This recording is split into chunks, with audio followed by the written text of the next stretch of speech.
Hi, my name's Joan Lane. I'm the owner of Embracing Change. I'm a change and transformation consultant and coach that specializes in change and transformation, specifically in the transition and developing compassionate leaders. In terms of why I decided to set up my own business is because in change and transformation, what I find is that often people would want a lot of technical change or process change, and even though they require people change, they still saw it more of a technical change rather than a change in culture and the people side of change, which is what I'm really passionate about. I felt that by creating my own company, I could then deliver to that and also to use Embracing Change as a vehicle for change. My company is a solopreneur company at the moment, but and it's based on collaboration with others and partnerships. Okay. Um, on my journey to becoming Joan Lane, uh, over the years, one of the things that's been very important is having the courage to be authentic and actually not giving up, even if that meant being ostracized quite often, because change makers are disruptors. And that's the truth of the matter. You cannot be a change maker and not disrupt. Um, if you are wanting to make a difference in other people's lives, you have to do things differently, and people don't like things that are done differently. They don't like being taken out of their comfort zone. And as agents of change and change enablers, that's exactly what we do. So, for anyone who would want to, take on this career path, you have to be very brave and you have to be very courageous. And there's a lot about there's a lot of second guessing. There's a lot of soul searching because people will often tell you that what you are doing is not right. And it's not right because everyone else is not doing what you're doing. But that's the whole point. If you're a change maker, hey, that's what you're going to be doing. Okay. In terms of the professional, personal, and leadership development, um, some of the common topics that we have, and that comes up when I engage with women. One of the main ones is in terms of assertiveness versus aggressiveness. Many women will say to me that I don't have confidence. That is not unique to women. In fact, every single person that I've coached, no matter what position they're in, no matter how many years experience they have, no matter how many people they are actually in charge, in leading or in charge of, at some point everyone comes up and says that they don't have confidence. So that is a common theme anyway. But for women, I would say that specifically the question of balancing assertiveness versus aggressiveness comes up a lot because women in the boardroom and leading big meetings, big projects, whenever a woman is assertive, you can guarantee that there is somebody in that room, usually it is a male, but it's not just males, other women say the same thing, that will actually say that that woman is trying to be a man. She's got big balls. She's basically trying to compensate because she's a woman, and they will say the B word, and they will say it often. So accepting authority and being led by a woman who is assertive and who is confident is actually quite challenging for those that woman leads. And then the woman that comes to me and we chat about it, or that I'm coaching on, that is one of the subjects that they then feel that they need to somehow, they've got to soften their approach, they've got to, they've got to be more mindful of their language, they've got to be paying more attention, to how they say things, which is it is true. But I think it's very important to understand the difference between assertiveness and aggressiveness and still be a confident woman leader and not be put off by the derogative terms that other people will then label us with. And just understand that it's part of our journey and it will always be there. Those who feel threatened by assertive women will find derogative terms to throw at them. And it's for women to understand that no, if you are leading with assertiveness, you're doing the right thing. It's as simple as that. Okay. So leaving the comforts and familiarity blah, blah, blah, blah, of my home country, which is the UK. So I am British. My parents are Jamaican. My kids are French. My daughter-in-laws are from Swaziland and from Zim. So I always say that I'm a global citizen, as are my children and my grandchildren. And anyway, a bit of background is that I was born and raised in the UK, and then I left for France before I reached the age of 20. I left at that time to follow my then boyfriend, who became my husband, who became my ex-husband. And that's where I had my 3 kids, and that's why they are French. I stayed there for 20 years, and in those 20 years, I spent 10 years working for Polo Ralph Lauren in Paris, known as Polo here. My journey, that's where my journey through change came about, because I started off packing boxes, or actually just assembling cardboard boxes to begin with. I left 10 years later as a retail operations coordinator. And in those 10 years, I spent 4 years in IT. I spent a lot of time in logistics and distribution, in loss prevention, and in putting in policies and systems. Working with the main warehouse in Holland, and also training the managers, the executive teams, and working with the auditors. So I learned a lot of very different skills while I was there, and there was also a lot of change that happened constantly while I was there, and part of it was because there were 3 takeovers in those 10 years. So that also impacted my journey of change, and why I then became so passionate about change and transformation. It's what I'd always been doing. In terms of why I then decided to leave, it was because after 10 years and coming through the third takeover, I decided that I don't want to go through it again with Ralph Lauren, because with Polo Ralph Lauren, because with each takeover, I had to start from scratch. And the takeovers weren't the only times that I started from scratch in the organization, because I had several bosses while I was there.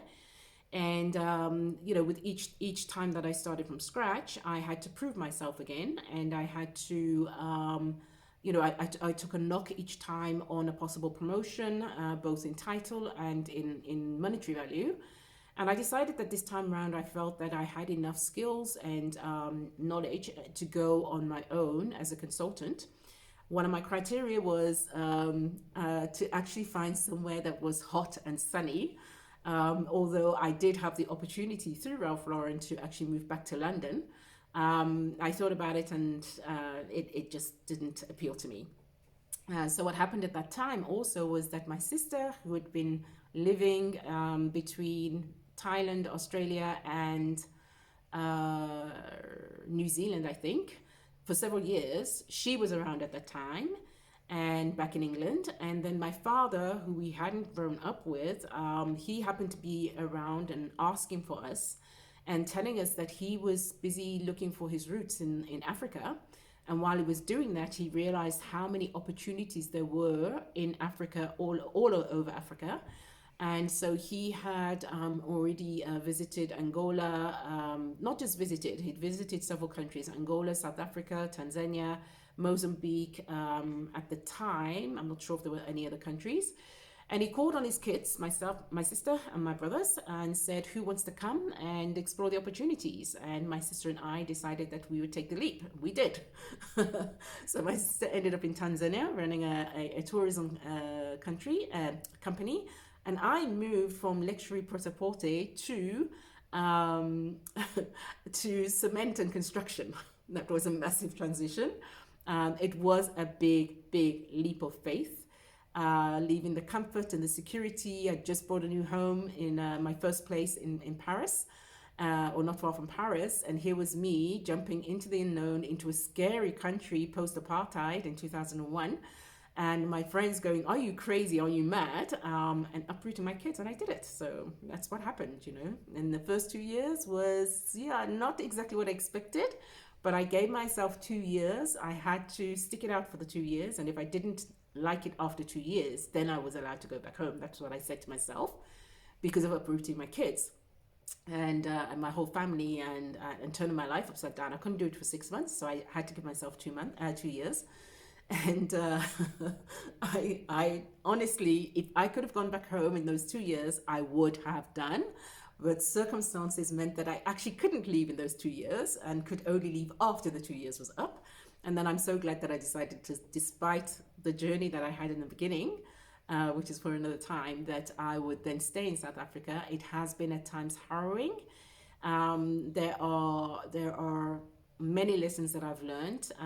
I've been through hell and back, and in that, what it has done for me is to give me some of the tools that I needed in order to be the person I am today. So, do I have any regrets? I actually don't.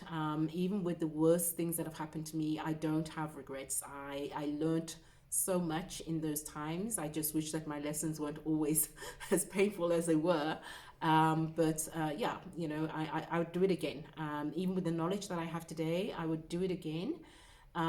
Is there anything that I would change? I don't think so, because I don't think um, I would be the person I am today, and I would be doing what I am doing today if I hadn't have had some of those harsh lessons. My school of hard knocks, I was a slow learner. Unfortunately, that's the way it is. So that's it is. Okay, so today, you know, who would be my dream client? What would be my dream project? Um, and who would I relish working with? So, in terms of my dream client and dream project, COVID has actually allowed me to refine what I want to do with embracing change and who I am as Joan Lane, as a coach, and you know, as a personal consultant, a business consultant, and who I want to actually work with. I really want to work with other coaches. I want to enable, empower them, not from a technical point of view. We have enough information available for us to learn about how to be compliant, how to have integrity, the technical aspects of coaching. Where I want to enable the coaches is in terms of, you know, how do we support each other? How do we grow each other? Because in a corporate world, we have a whole host of resources that are available to us in order to do the work that we need to do to impact others on a large scale. The coaches that are out there with that, you know, a lot of us are solopreneurs, and we don't have that support structure. And I feel that that is also part of what is needed. And for myself, it really is about supporting from a compassionate point of view and enabling coaches to really connect with themselves, and all of the questions and the doubts that we have, that we generally don't know where to go with those questions. That's what I want to support the coaches with, you know, through the emotional support. And also in developing compassionate leaders, and that's self leaders, and that includes us as coaches. I'd also want to work with the HR, human resource fraternity. I really feel that they're not actually supported. They are supporters and enablers of others. However, they're not necessarily equipped with the you know, the powerful communication tools that they need to be able to influence, engage and negotiate, either for themselves, their employees, or their internal clients, which are the leaders of the organizations. And I really feel that there is a gap in the market in terms of being able to provide them with the support that they need.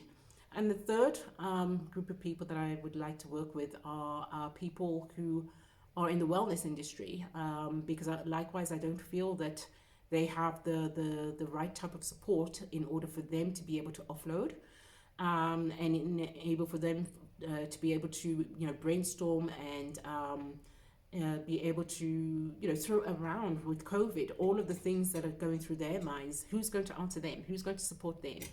So working with those industries is really what I want to do. And of course, my greatest plan is to create a vocational academy for teenagers.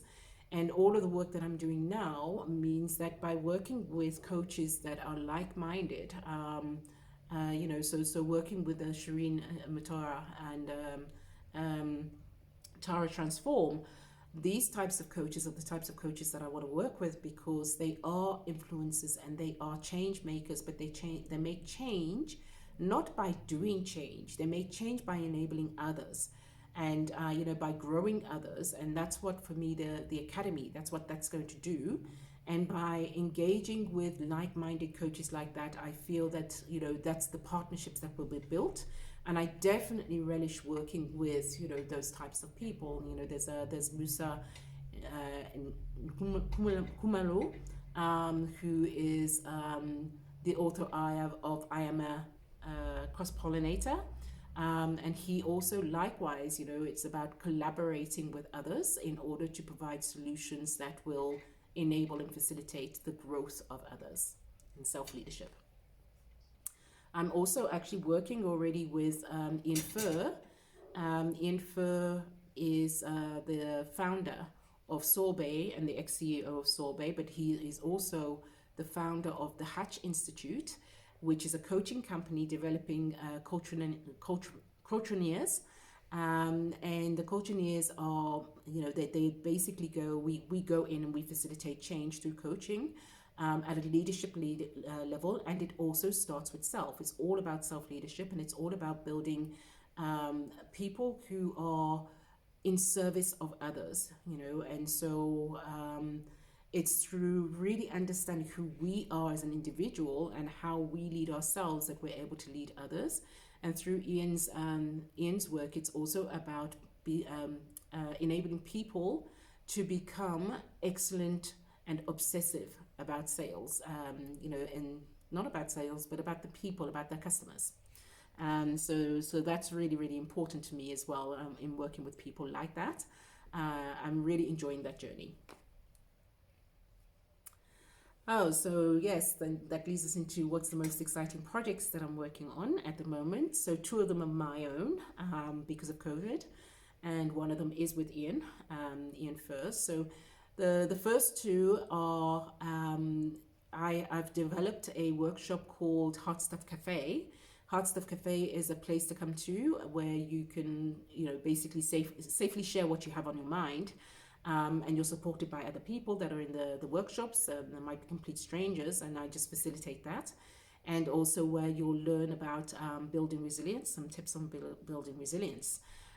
So that is a workshop that really is offered so that we can get in touch with our emotions, understand what they are through change, and own that. So that then enables us to move forward with all that's being thrown at us through COVID. And then very, very, very excited about my book launch. So in about a week's time, I will have it. So I haven't got it now, I can't show it to you. But in about a week's time, I'll have it in my hands. And my book launch is then scheduled for August, the beginning of August next year. We're just going to confirm the dates. August, not next year, August this year, in a month's time. And very, very, very excited about that, and also very excited about Ian's program around understanding our biases. It's about facilitating racist discussions. And so that is a course that Ian is offering right now, so that we can actually start facilitating that. And I'm really, really, really excited about that also. That's just begun. So those are three projects: Hot Stuff Cafe, my book, which is called The DNA of Change, the book launch, and working with Ian Furr, the Hatch Institute, and race relationships discussions, which is a course. What can attendees look forward to with the Land Your Dream Job event? So what they can look forward to is, first of all, we're going to start with just understanding who you are, because if we don't know who you are and you don't know clearly who you are, well, we know you know who you are, but we're going to get clarity on who you are. That's the first step. The second step is to have, a bit of work around what is your vision in terms of your bigger vision, not just the dream job, but bigger than that. And then, because that will also inform actually your dream job. Understanding in terms of the resume, what type of resume do you need? Because depending on how much experience you have will require a different resume. And that is the tool that you're going to use in order to then sell yourself to, you know, the new partner or boss or person that you're going to be reporting into. So understanding how to select the correct resume for yourself is very important.